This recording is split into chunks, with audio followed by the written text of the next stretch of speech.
Hello viewers, welcome back to my channel. আজকে আমি আপনাদের তৈরি করে দেখাবো chicken cheesy white sauce pasta. পাস্তাটি তৈরি করার জন্য আমি একটি প্যানে পানি সহ চুলায় বসিয়ে দিয়েছি। দিয়ে দিচ্ছি 1 টেবিল চামচ লবণ, 1 টেবিল চামচ তেল।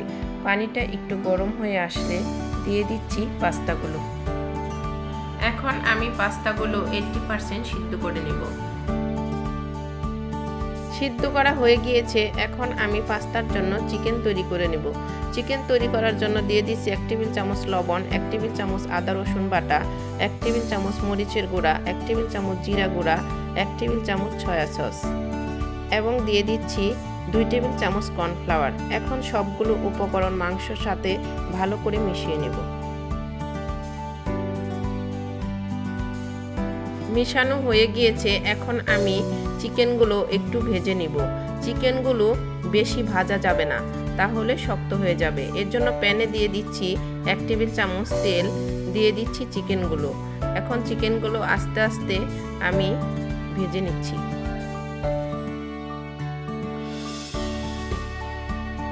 চিকেনগুলো ভাজা হয়ে গিয়েছে। এখন আমি চিকেনগুলো উঠিয়ে নিচ্ছি। এখন আরেকটি প্যানে দিয়ে দিচ্ছি 3 পিস বাটার। বাটারটা গলে আসলে এখানে দিয়ে দিচ্ছি 4 টেবিল চামচ ময়দা। ময়দাগুলো আস্তে আস্তে দিতে হবে। বাটারের সাথে অল্প অল্প করে দিয়ে মিশিয়ে নিতে হবে। মিশানো হয়ে গিয়েছে। এখন আমি এখানে দিয়ে দিচ্ছি 2 কাপ দুধ। দুধ এবং ময়দা ভালোভাবে মিশিয়ে নিতে হবে। মিশানো হয়ে গিয়েছে এবং আস্তে আস্তে এটাকে আঁচ করতে থাকবো এবং ঘন হতে থাকবে। যখন ঘন হয়ে আসবে তখন এখানে দিয়ে দিব 3 পিস চিজ।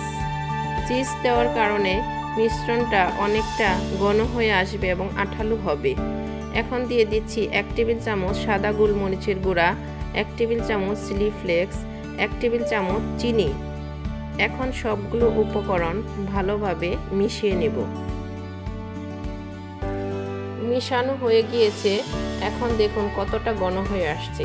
এখন দিয়ে দিচ্ছি ভাজা চিকেনগুলো। চিকেনগুলো দিয়ে আমি আবার একটু মিশিয়ে নিচ্ছি।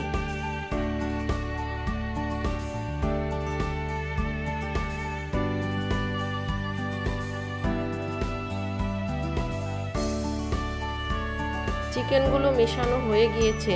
এখন আমি সিদ্ধ করা পাস্তাগুলো দিয়ে দিচ্ছি। পাস্তাগুলো দিয়ে আমি আবার একটু ভালোভাবে মিশিয়ে নিচ্ছি। সবগুলো উপকরণ এখন একসাথে মিশিয়ে নিব।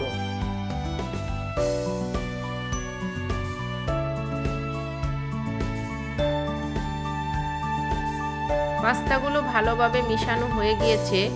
এই তো আপনারা দেখতে পাচ্ছেন আমাদের চিজি হোয়াইট সস পাস্তা রান্না করা হয়ে গিয়েছে।